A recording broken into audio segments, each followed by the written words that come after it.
Making every international event, being the longest team together, it's close to era-defining. All they need is those trophies. Bye, Sassy. Do they expect Les to be here, though?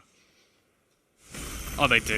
He's going to have to leave. He's just hoping that maybe someone gives him an angle, but it's smart from Crew. Not going to overface. And the thing is, that's actually a rifle on the ground. And considering the purchase they currently have, that's a lot of value. Oh, you see them. He can't do anything about it.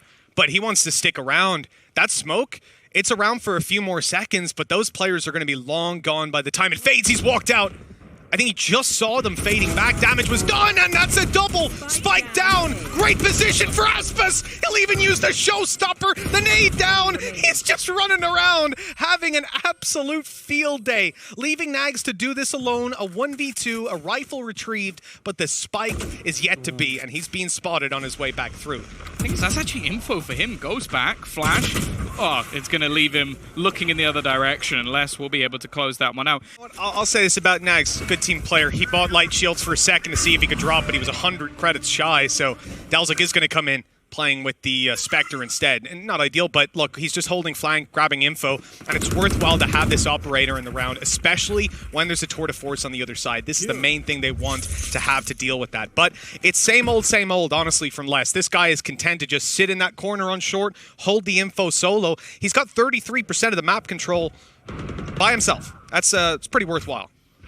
The thing is, if they can go and even just get one more orb onto Mazzino, they can play this a lot more safely, just having that Nightfall online just to be able to clear out whether or not there are even going to be players in specific positions. But it seems like instead, they're just working around Nags, just giving this man the opportunity to try and find something, expecting someone on the other side to go searching for information. But Loud, other than that one aggressive spot, very passive. It was an interesting smoke at a Delzik. It actually stopped them from having the security anymore over on A, where they could have went across to long. So now you got that other rotation, 2 players on the A site, the TP that's going to cost them even more time. This almost gets Crew of plans. I mean, these players coming in from C got to do something, and Sassy got taken down through that smoke. Les is gone. That operator showing its value.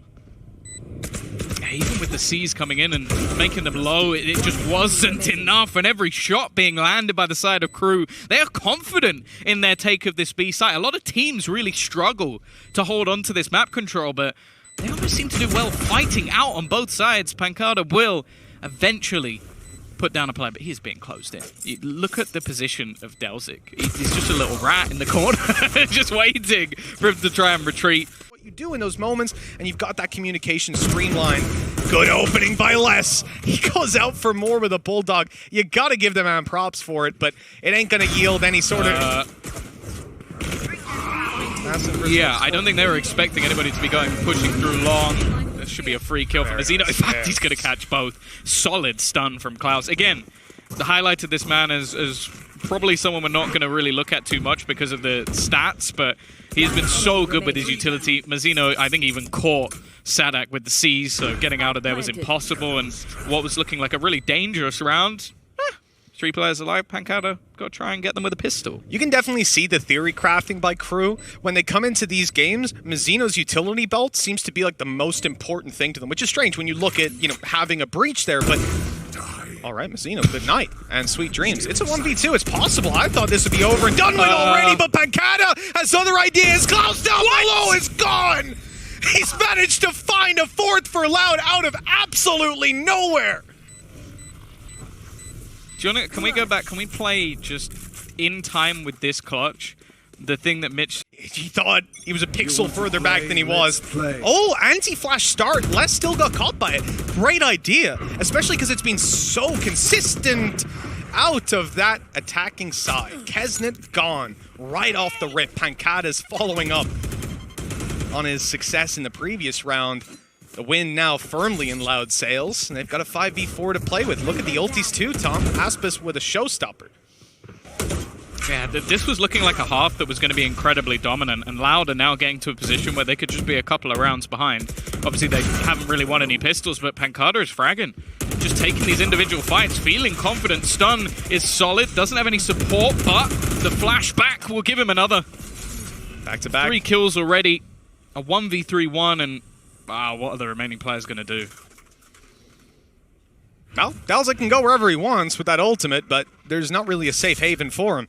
The A site, I suppose, once his teammate comes around and clears this out. Nag's getting quite a bit of control over there. 30 seconds left on the clock. We're going to see that pulled through. 30 seconds left. Ooh. I think he's just making sure that everything's clear before he does so. The thing is, though, there's so much utility currently available. Like, he's really trying to sell this. He's trying to pull rotations away with only seconds left, but you can see on the other side, like, they can see your ult, bud. They're not falling for this. Already setting up with all that utility. Nags knows it, though. And actually, they put in utility to try and deny him, but he's dead. He's got to be dead. The TP not going to be enough, and now it's left all onto one. Delzy gets nothing. Solid from the side of Loud. And honestly, I think they can be quite happy there, because that was looking like an awful half. Oh, he's still giving it to his teammate. I wouldn't have done that.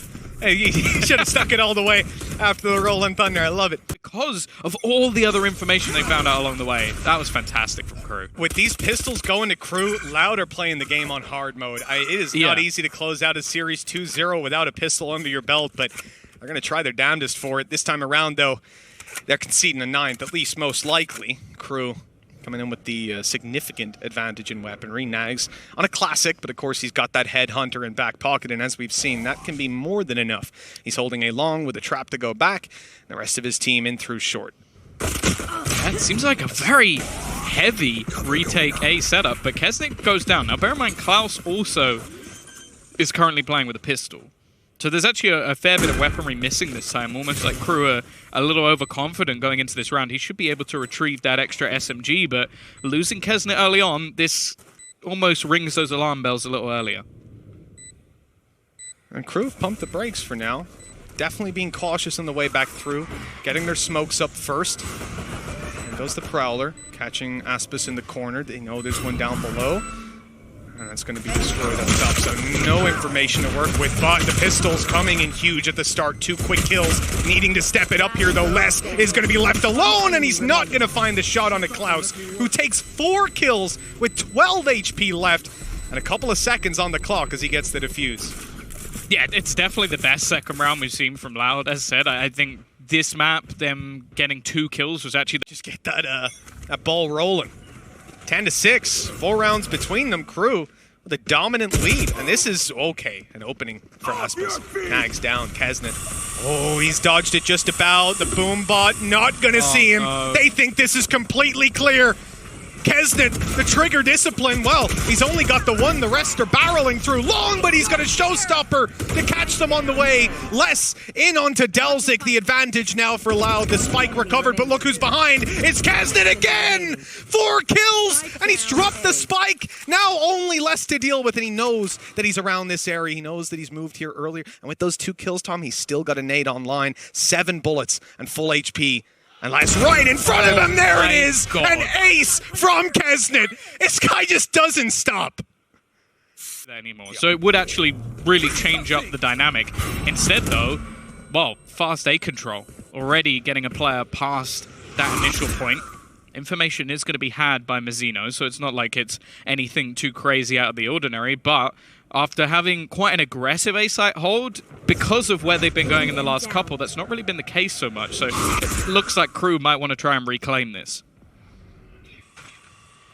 Considering almost every time Nags had been sat down on short with that operator, bar the last round where he finally got contact but had a rifle, this is going to be a bit of a pace change for sure from what Loud were expecting. There's a lot of players. But yeah, they had almost gambled on it. I don't know if that's a... Well, I do know it's most likely a consequence, but one that they're very happy with. Now having the man advantage to play with, and Crew losing out on Mazzino. That's a lot of the important utility, as we said, utility that they base a lot of their game plan around, whether it's in the retakes or just in the general duels that they're taking. Now you're removing that. And I think Crew want to make up for that somewhere else. Yeah. They've been big fans of the mid-push so far. Well, that's the thing. The patience out from Loud, it is probably going to be enough to win them the 30 round. seconds left. There is going to be a flank coming, but it will be too little too late. The entirety of the A site will be lost. And, okay, sure, they've got a Rolling Thunder.